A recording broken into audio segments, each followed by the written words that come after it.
Baik, kali ini kita akan membuat video tutorial lanjutan dari tutorial sebelumnya, yaitu tentang CONIF, di mana pada tutorial sebelumnya saya mencoba menjelaskan tentang CONIF yang menggunakan satu kriteria. Sedangkan saat ini kita akan menggunakan rumus CONIF, ya, ada S-nya, yang bisa digunakan untuk menghitung data dengan lebih dari satu kriteria. Contoh kasusnya adalah seperti ini. Kita memiliki data mahasiswa, misalkan seperti ini.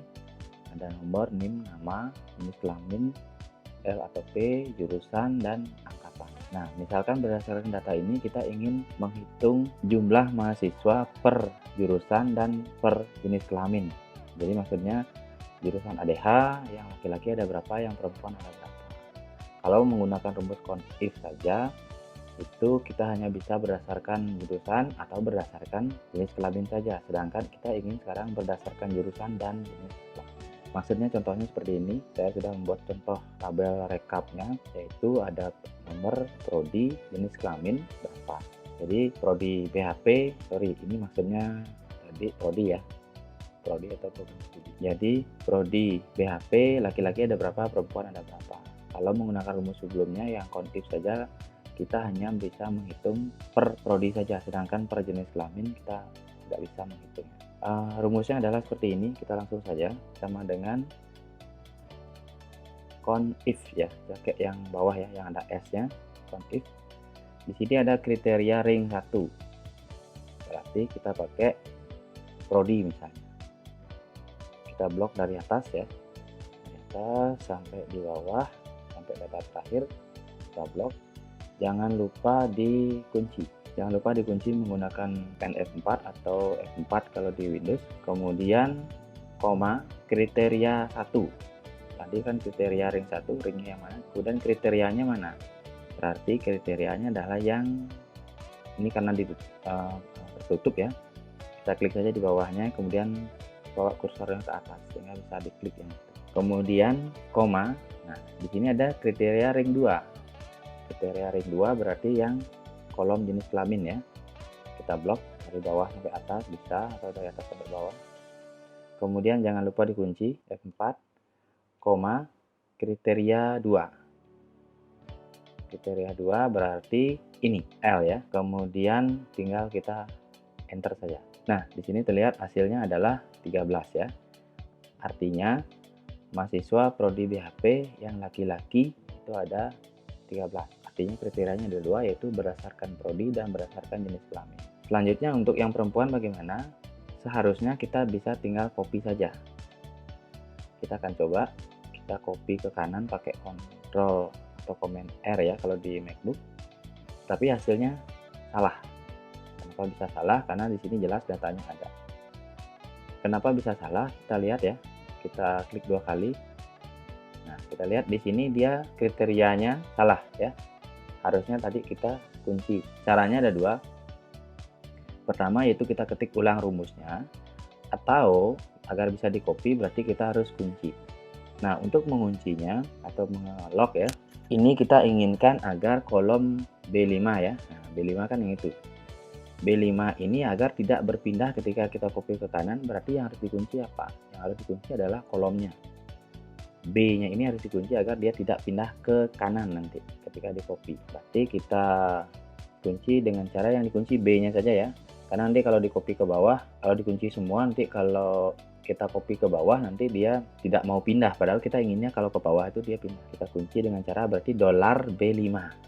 Bisa diketik saja langsung $B5 atau ditekan-tekan F4 ya, sehingga pilihannya sampai di $B5. Sedangkan C4-nya, untuk C4 kita ingin agar dia tidak pindah ke bawah nanti ketika kita copy ya. Berarti harus dikunci adalah barisnya. Sedangkan kalau kita copy ke kanan, dia agar tetap pindah ya. Berarti kita buat komen 4 sampai menjadi yang dikunci adalah barisnya ya. C$4. Kalau C$4 ini artinya yang dikunci adalah 4-nya ya, yaitu baris. Oke, rumusnya di sini sudah. Kemudian kita coba copy ke kanan dengan cara ditarik, bisa juga ya, tarik ke sini. Ini hasilnya sudah benar, ini sudah benar. Kemudian kedua-duanya ini langsung kita copy ke bawah, bisa pakai Ctrl D atau Command D, atau kita tarik ke bawah seperti ini.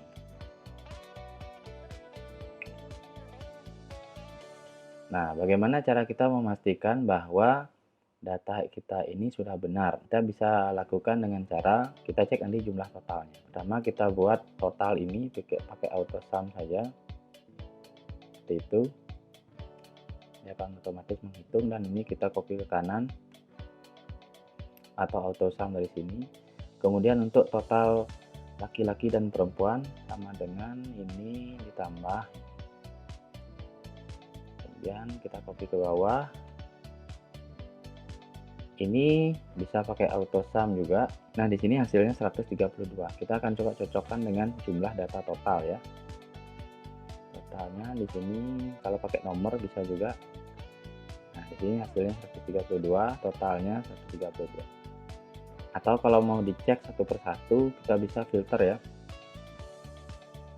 Kita filter, misalkan kita cari yang prodi, kita acak saja ya, yang MKH misalkan. MKH. Nah, kita lihat di sini yang laki-laki ada 2. Ini 2, yang perempuan ada 2 juga. Kita lihat di sini MKH ini laki-laki ada 2, perempuan juga 2. Berarti sudah benar rumusnya. Oke, ini filternya kita bisa buka. Selanjutnya contoh satu lagi, kita bisa menghitung per prodi per angkatan ya. Di sini angkatannya ada 2013 sampai 2017. Dari mana saya tahu? Ya kita lihat datanya. Bisa dengan cara filter seperti tadi, kita lihat di sini angkatan pilihannya. Nah, ini 2013 sampai 2017. Ini polanya sama, rumusnya juga mirip atau serupa. Baik, kita langsung masukkan rumusnya, yaitu conif. Nah, kalau kita ketik di sini nanti dia ketika kita memilih ini biasanya terhalang ya. Kita akan ketik di atas saja ya di sini. Sama dengan conif ya yang ada S-nya. Kriteria ring 1. Kita pakai prodi. Sebenarnya mau dipakai angkatan duluan boleh juga sih. Tapi kita pakai prodi saja. Kita blok dari atas sampai bawah.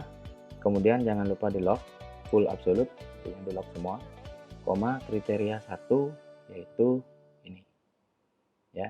Ini jangan lupa dibuat di lock setengah atau semi absolute.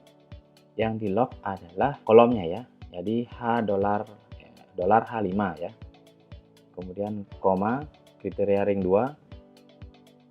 Kriteria ring 2 adalah angkatan dari data paling bawah sampai data paling atas. Kemudian dibuat full absolute, di lock semua. Kemudian koma kriteria 2. Kriteria 2 adalah angkatannya. Nah, untuk angkatan yang di lock adalah barisnya ya. Jadi $4 ya. Kenapa barisnya yang di lock? Agar ketika di copy ke bawah dia tetap di baris yang ini, sedangkan kolomnya tidak di lock agar dia mengikuti nanti ketika kita copy ke kanan. Oke, kita enter, hasilnya seperti ini. Ini rumusnya sudah siap di copy ke kanan ataupun ke bawah. Kita coba copy ke bawah saja dulu ya. Kita copy ke kanan ya. Kita blok semua, kita copy ke kanan. Oke, di sana. Oke, untuk meyakinkan ini benar atau salah, kita pakai cara seperti tadi.